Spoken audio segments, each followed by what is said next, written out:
আহা, কি দারুণ দেখতে, যেন শুধু বলে কাছে আসতে। পিকনিকের মৌসুমে এরকম একটা পেলে মন্দ কি। নমস্কার বন্ধুরা, ফিশ ফ্রাইয়ের রেসিপি নিয়ে এলাম। একটু সামান্য টিপস ফলো করলে ঘরেই একদম রেস্টুরেন্টের মতন আমরাও বানিয়ে ফেলতে পারি এত সুন্দর ফিশ ফ্রাই। সুন্দরভাবে সেটিংও করা যায় বিস্কুটের গুঁড়ো দিয়ে। তাহলে চলুন কীভাবে তৈরি করা যায় দেখিয়ে নিচ্ছি। এখানে একটু আদা নিয়েছি, একটু রসুন আর একটু লঙ্কা নিয়েছি। 1 চামচ পেস্ট করে নেবো, 1 চামচ আদা আর 1 চামচ রসুনের পেস্ট করে নেবো। আর 2টো পেঁয়াজ কুচি কুচি করে নেবো। আদা রসুনের পেস্টটা 1 চামচ করে হবে, একটু গোটা গোটা পেস্ট করতে হবে লঙ্কা দিয়ে। পেঁয়াজটা কুচিয়ে নিয়েছি, সাথে একগুচ্ছ ধনেপাতা কুচিয়ে নিয়েছি। আর হ্যাঁ, এইখানে ফিলে নিয়ে নিয়েছি, ভেটকি মাছে 6টা ফিলে হবে। আপনারা অন্য মাছ দিয়েও করতে পারেন, ভোলা ভেটকি বা আর মাছ বা যে মাছের ফিলে হয় তাই দিয়েই তৈরি করতে পারেন। এরকম সাইজগুলো হবে, একদম জলশূন্য করে নিতে হবে, ঝরিয়ে নিতে হবে। এরপরে ওপর থেকে আদা রসুনের পেস্টগুলো প্রত্যেকটার উপর সমানভাবে লাগিয়ে দেবো, যাতে প্রত্যেকটা ফিলেতেই সমানভাবে যায় সেই অনুযায়ী মাখিয়ে নেব। 2 পিঠ মাখিয়ে যেগুলো ছেড়ে যাবে সেগুলো ওপর দিকে আবার লাগিয়ে দেবো।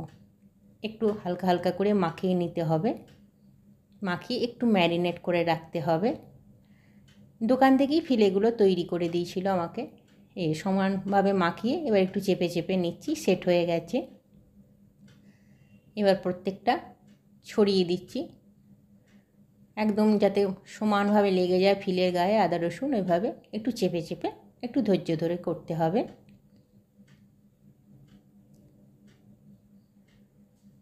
ছটায় এইভাবে রেডি করে রাখতে হবে। খানিকক্ষণ রাখলেই মশলাটা পুরো ভেতরে ঢুকে যাবে। এখন কিন্তু লবণ দেওয়া যাবে না, কেন জল কেটে যেতে পারে। জল বেরিয়ে গেলে জিনিসটা খারাপ হয়ে যাবে, ক্রিস্পি ভাবটা আসবে না। লবণটা একদম শেষে দিতে হবে। সমস্তগুলো সমানভাবে তৈরি করে খানিকক্ষণ রেখে দেবো। যেটুকু বেঁচে আছে সেগুলো যেটার গায়ে লাগেনি সেখানেও লাগিয়ে দিচ্ছি।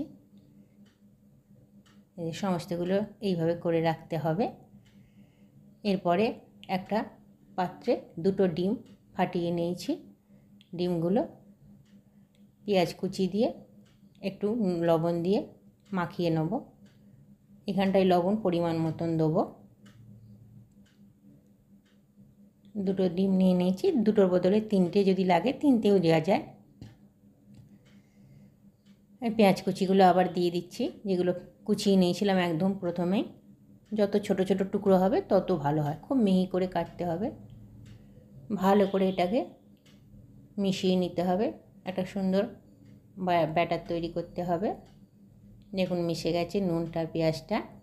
এরপরে 2 চামচ কর্নফ্লাওয়ার, 1 চামচ ময়দা, একটু চিলি ফ্লেক্স আর সেই লবণটা আছে, এগুলোকে মিশিয়ে নেব।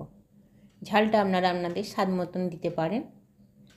কর্নফ্লাওয়ার, ময়দা, লবণ আর চিলি ফ্লেক্সটা মাখিয়ে নিলাম, পুরো মিশে গেছে। এরপরে যে ধনে পাতাটা রেখেছিলাম সেগুলো ফিলেগুলোর ওপরে ছড়িয়ে ছড়িয়ে দিলাম, প্রত্যেকটা সমানভাবে মিশিয়ে দেবো। দিয়ে এগুলো চেপে চেপে দেবো এইভাবে, যতটা বেশি দেওয়া যায় ভাল লাগে খেতে। এরপরে উপর থেকে লবণটা দিয়ে দেবো, সবগুলোর গায়ে ওপর থেকে ছড়িয়ে ছড়িয়ে দেবো। আন্দাজ করে লবণটা দিয়ে নিতে হবে। দিয়ে চেপে দিলেই ধনে পাতাগুলো বসে যাবে, সেট হয়ে যাবে।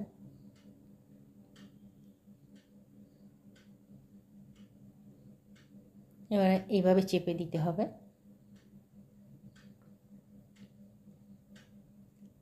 একটু পুদিনা পাতা দিলেও ভালো হয়।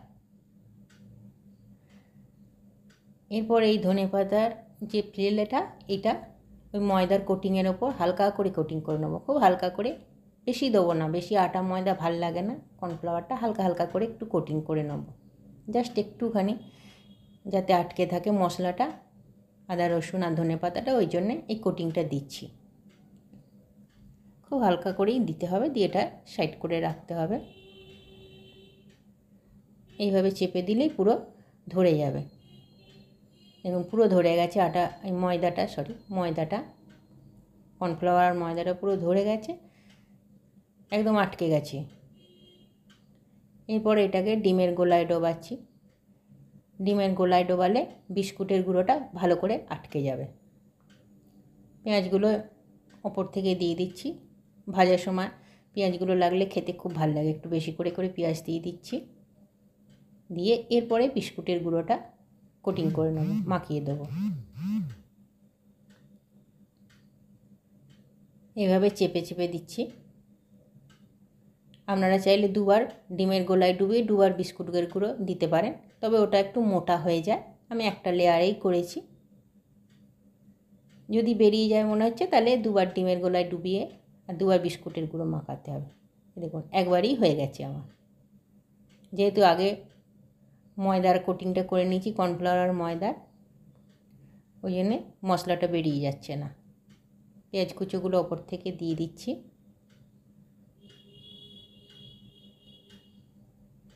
এভাবে বিস্কুটের গুঁড়ো সমস্তগুলো দু পিঠে মাখিয়ে নেব। একটু ধৈর্য ধরে এটা করতে হয়। যদি হাতে লেগে যায় হাতটা পরিষ্কার করে করে করা যায়। সমস্তগুলো এইভাবে করে নিতে হবে।